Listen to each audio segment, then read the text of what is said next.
We got a major injury update for you guys regarding the Dallas Cowboys ahead of their matchup tomorrow with the Pittsburgh Steelers. So we'll break that down on this episode of Cowboys Digest. And Cowboy fans, it just keeps getting worse. So stay tuned for what's coming up next. Welcome in, everybody, to Cowboys Digest. I'm your host, Peter Vryonis, and today we'll be breaking down the injury report ahead of tomorrow's matchup against the Pittsburgh Steelers. I'm really looking forward to it. Even though the Cowboys are going to be shorthanded, it should be a fun one. It's always fun when these two long arch rivals clash, and I'm just looking forward to it. Nothing like Cowboys football, nothing like football in general, even though there is college today.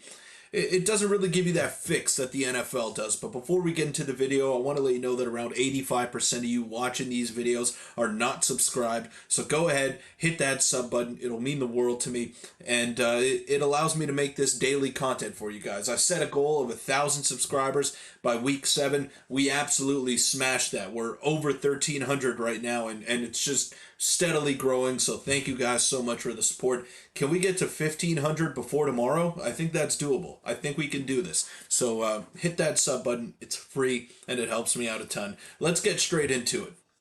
The Cowboys have placed Brandin Cooks on injured reserve as he recovers from a knee scope and infection in that knee. They promoted Nick Vigil from the practice squad, helping deal with the loss of Micah Parsons this week. And if you didn't know, Ryan Flournoy has also been added to the active roster. So I guess he was on the 53-man, but he just wasn't getting any playing time, and he's going to get his debut on Sunday, tomorrow, against the Pittsburgh Steelers, which I'm really looking forward to. And these are the transactions, the official transactions.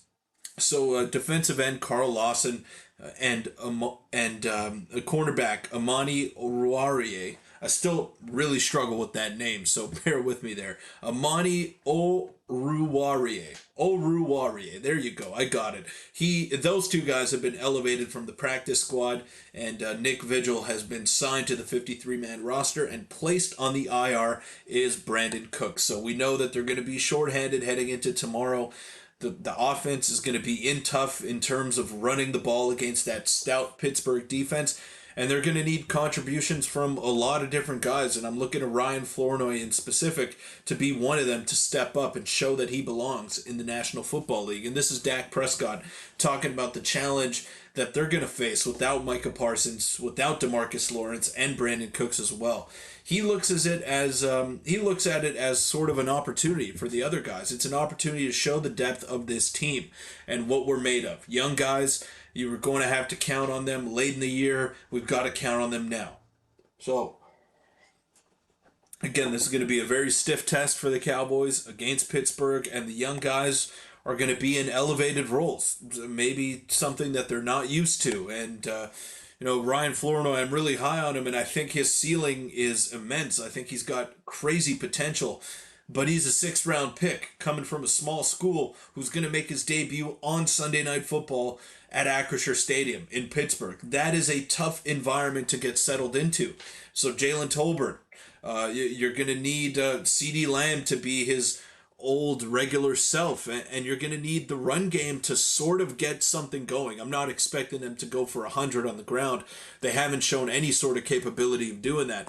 But Rico Dowdle, can you make some plays out of the backfield? You're going to get the majority of the handoffs in the backfield. You're going to maybe have to make some catches out of the backfield as well. Can you make some guys miss? Can you make plays? Can you pick up first downs against this really tough Pittsburgh defense? That is going to be the big question mark here. And no Texas football today, no Brandin Cooks, no Micah Parsons, no DeMarcus Lawrence, no Deron Bland, no running game in 2024. Mike McCarthy still calling the old West Coast offense.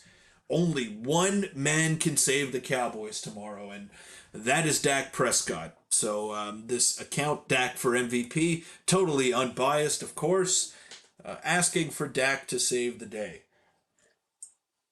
Now, Dak did allude to the fact that he hasn't played his best football as of yet, and he feels that it is coming ahead of this week's matchup against the Pittsburgh Steelers. So if that is any indication on what kind of Dak Prescott we'll see, then that's encouraging. And we remember the last time he was at Heinz Field, now Acrisure Stadium.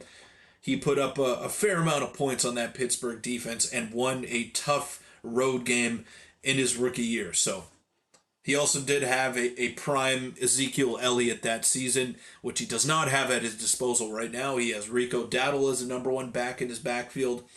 So a little bit of a different look offensively for this team heading into this game 8 years later than the one that they played previously at Heinz Field. But the goal remains the same. You got to go out there and get that W. You're 2-2 on the season. The division hasn't really been too impressive as of late. So, yeah, the Washington Commanders are off to a flying start, but can they keep this up? Are they going to be able to win the NFC East outright? That is a conversation that, some people are ready to have right now. And it feels like the division is there for the taking for the Dallas Cowboys. It's a weak division, and the Eagles are not playing well right now. They're 2-2 on the season. They haven't looked good for a minute all year, and the Cowboys have kind of been in that same boat, right? They're 2-2. They beat a couple of bad football teams. They lost to a couple of very good football teams. So what are you going to do for me now? Are you going to be able to step it up and show the league that you belong? I'm not going to say put the league on notice. I'm not going to ask you to go out there and drop 40 on the Pittsburgh defense, but you got to hold your own in this game.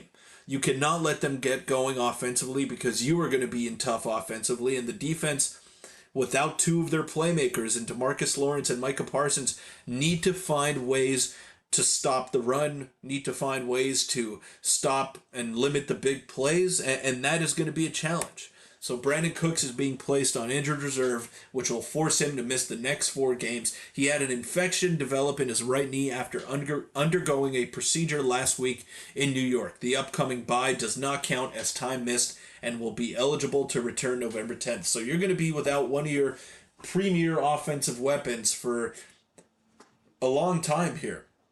So who's going to step up?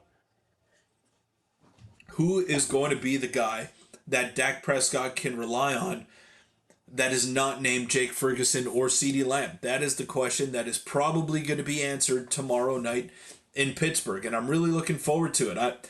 I know some fans are worried, but this feels to me as a showcase game. This is your chance in prime time to show the NFL that we don't deserve to be the laughing stock of the NFL. We don't deserve the flack that we've caught in the first 4 weeks of the season.